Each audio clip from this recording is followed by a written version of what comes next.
إله إلا الله لا إله إلا الله لا إله إلا الله لا إله إلا الله لا إله إلا الله لا إله إلا الله لا إله إلا الله لا إله إلا الله لا إله إلا الله لا إله إلا الله لا إله إلا الله محمد رسول الله عليه السلام سيدنا محمد فاطمة وبلغ الله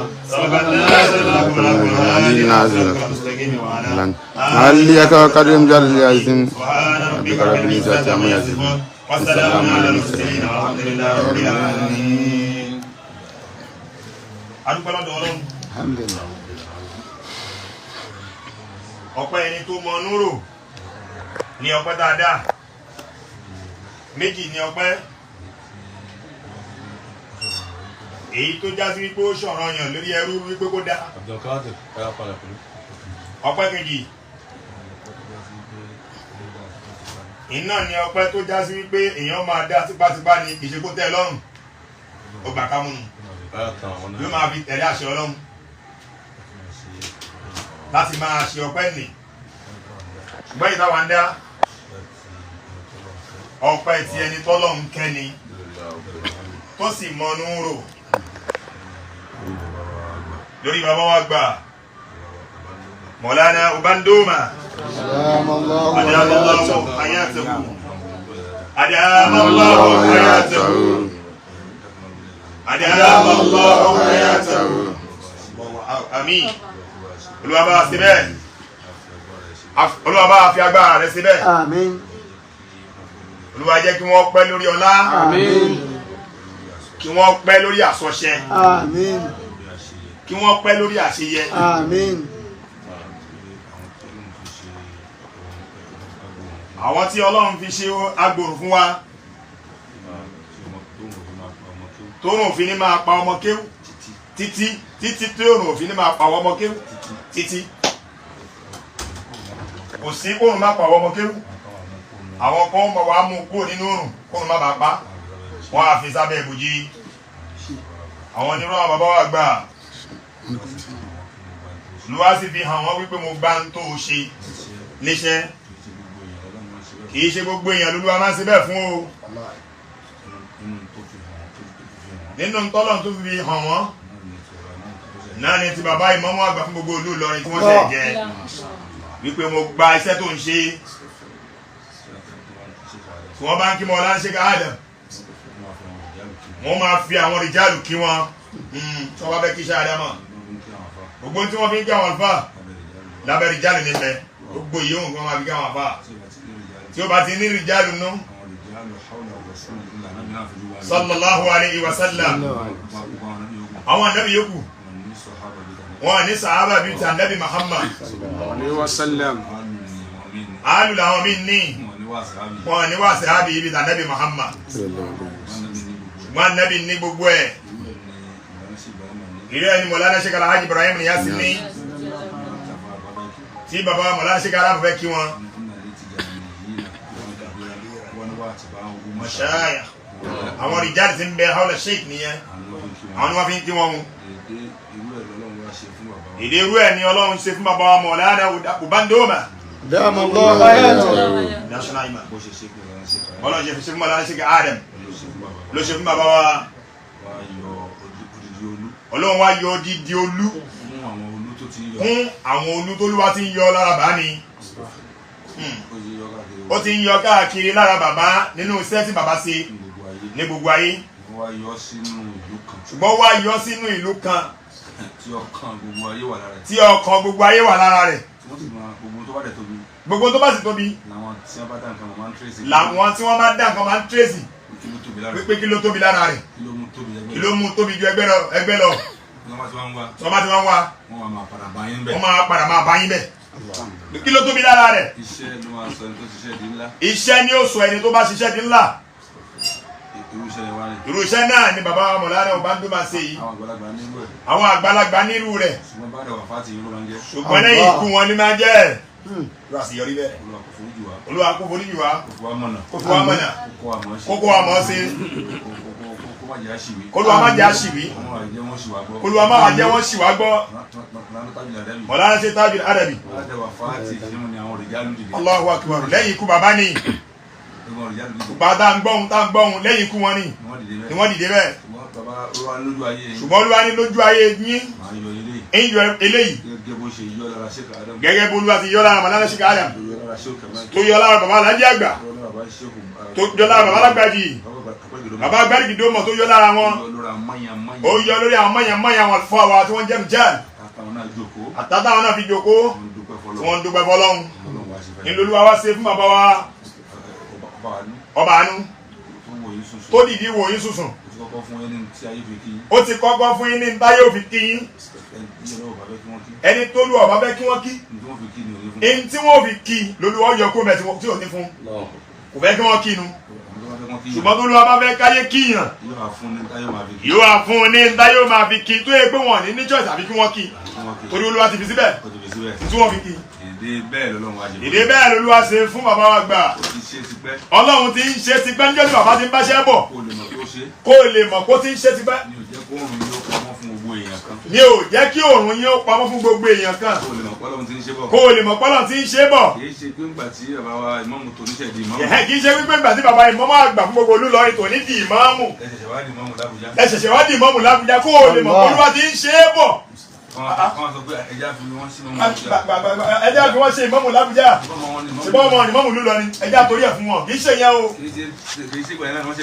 kì í ṣe pé ìgbà yẹn ni bàbá ṣe ẹgbẹ́ Ọbándọ́mà gbogbo Olúlọrin kì í ṣe pé ìgbà yẹn ni bàbá ṣe ń jẹ́ Ṣọlágbẹrú kì í ṣe ìgbà yẹn ni bàbá ṣe ń jẹ́ Mùdírù ti pẹ́ níṣẹ́ tó ti pẹ́ ni tí wọ́n ti produce àwọn rìjáàlì káàkiri ìlú kọ̀ọ̀kan ní gbogbo ayé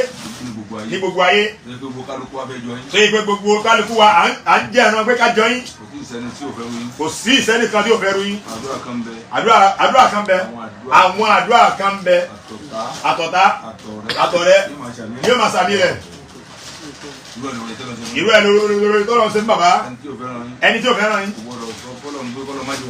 kò gbọ́dọ̀ sọ fọ́lọ́run wípé ọlọ́mọdé òun bí irun ẹ̀yẹ́ lè má gbà sí yín o ṣùgbọ́n kò lè mówó àdúrà lẹ́ pé ẹjọ́ ìfẹ́ bírú bàbá kò lè wí bẹ́ẹ̀ ọba ní gbogbo ẹni tó bá fẹ́ nírú yín ó máa mú àdúrà bọ̀ ọ̀tá tó mówó lọ wà láìkí ewé kìí ọ̀tá wa o ṣùgbọ́n ó fẹ́ oore fúnra rẹ̀ nígbà tí wọ́n ti fi kọ́ mọ́sádùn àwọn orí tó lọ́wọ́ ṣe fún yín aṣọ rẹ̀ wà lábẹ́já kì í ṣùgbọ́n torí pé mówó wọn kí oore yẹn ara rẹ̀ lóhùn gbogbo ẹni bá fẹ́ búrú bàbá kó máa mú àdúrà bọ̀ tó bá mú àdúrà yẹn wá kì í ṣe wípé ó ti wá dọ̀rẹ́ o ó ń du orí ara rẹ̀ nu Olúwa tó gbé yín kalẹ̀ bẹ́ẹ̀ fún gbogbo ayé tá ń jẹ́ àǹfààní no kì í ṣe wípé fún àwọn mùsùlùmí nìkan o wá ṣe pé fún lọrin nìkan o ó ṣe yín bẹ́ẹ̀ fún gbogbo ayé tẹ́ ń wúlò ẹ wà láàrin àwọn bàbá àgbà lánàá tẹ̀sí bá bẹ̀ mu ẹ tún wá ń bẹ láàrin àwọn bàbá àgbà lónìí tẹ́ tún bá bẹ̀ mu ojú yín tó àná òkùnkùn ìní òtúwásúlẹ̀ yìí ẹ̀yin lè mọ́lẹ̀ méjèèjì ẹ̀yin ẹ mọ ìmọ́lẹ̀ méjèèjì àti tàná àti tòní àwọn tàná wà nínú ẹni tí ó máa dúpẹ́ pé a fi irú yín lẹ̀ sáyé gbogbo àwọn bàbá tòní àti àwa tá à ń jọ ọmọ náà àwa náà tún wá dúpẹ́ pa nírú yín tó bá rí bẹ́ẹ̀ a sọ fọlọ́ pé kó jọ ni torí ọba jọjọ lọ́lọ́run Olúwa má kọjú pa bàbá o àmì ọlọ́run àmì ẹ́ fún bàbá wa the national chief imam of Nigeria Mọ̀lánà Ọbándọ́mà Olúwa máa sọ pé kò ní pẹ́ Olúwa máa sọ pé kò ní pẹ́ Olúwa máa sọ pé kò ní pẹ́ ẹrú ẹrẹ Ọbándọ́mà Olúwa máa sọ pé kò ní pẹ́.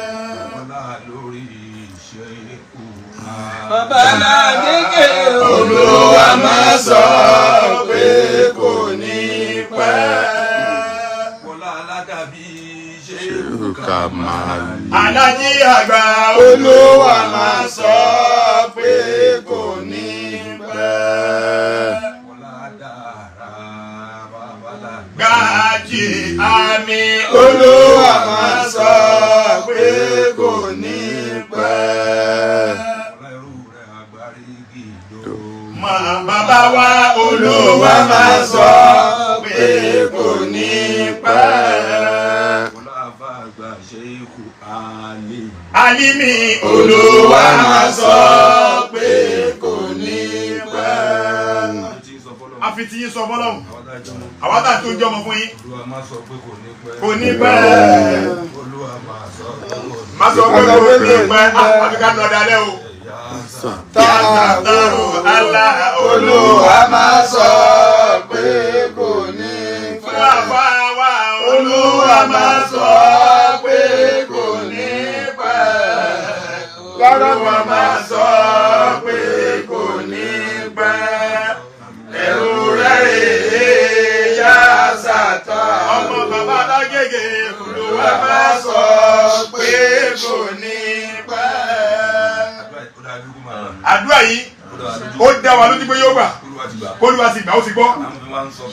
Làtú wa fi ń sọ fún bàbá wa àgbà lágége mọ̀dá mọ̀dúrí Markaz. Ọlọ́run abẹ́ ni o. Má ṣe bẹ́ẹ̀ o, torí kò sí tó lè ṣe wa bẹ́ẹ̀ ni o. Bàbá lágége Olúwa máa sọ pé kò ní pẹ́. Bàbá wa Olúwa máa sọ pé kò ní pẹ́. Yàrá mi máa sọ pé kò ní pẹ́. Ọmọ látọ̀dá ṣe ikú àbíbò. Olúwa máa sọ pé kò ní pẹ́. Fatiha méjì.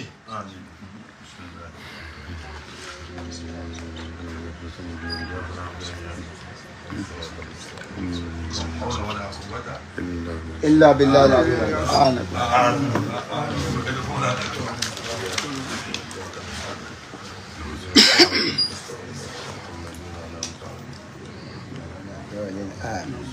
صلوا على النبي الكريم. صلى الله عليه